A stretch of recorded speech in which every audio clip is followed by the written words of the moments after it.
Aujourd'hui, je vais vous apprendre à faire un rond en crochet sans utiliser le fameux cercle magique. Donc pour ceci, on a notre fil et on va devoir faire, comme pour le début des mailles chaînettes, un nœud coulant. Voilà, donc on fait le nœud coulant, on passe le crochet à l'intérieur et une fois qu'on en est là, on va venir faire 3 mailles en l'air. Hop.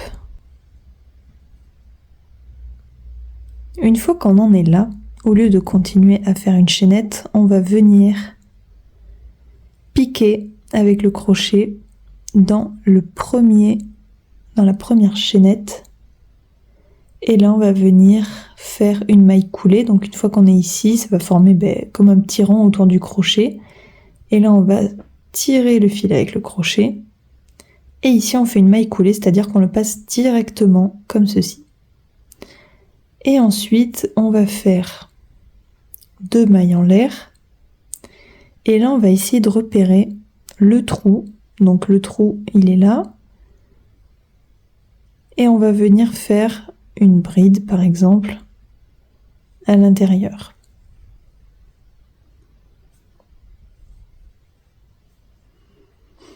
Et donc, si vous voyez où je veux en venir, on va venir faire des brides tout autour pour faire un cercle. Et donc, à ce moment-là, on n'a pas du tout besoin d'utiliser le cercle magique, qui est certes très pratique et qui est une très bonne technique, mais ça, je trouve que ça simplifie et il n'y a pas forcément besoin de cercle magique pour chaque projet. Des fois, il suffit de faire ceci et ça marche très bien. Donc on pique toujours dans le même trou, on pique pas dans les mailles, on pique vraiment dans le trou qui se fait au milieu, donc on voit ici.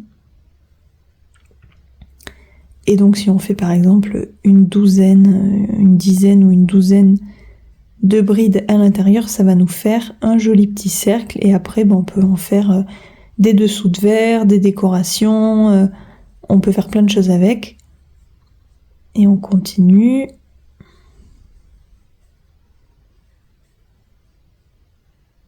Tant qu'à faire, on cache le petit fil.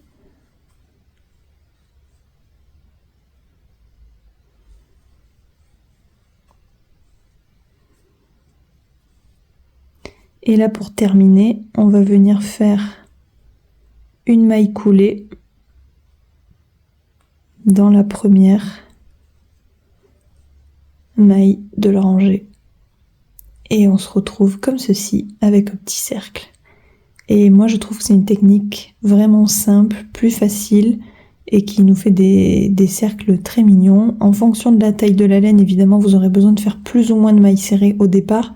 Plus la laine est grosse, plus il faudra de mailles serrées. Plus c'est petit, moins il y en a besoin. Et voilà comment on fait le début d'un cercle. Et on se retrouve demain pour un nouveau challenge.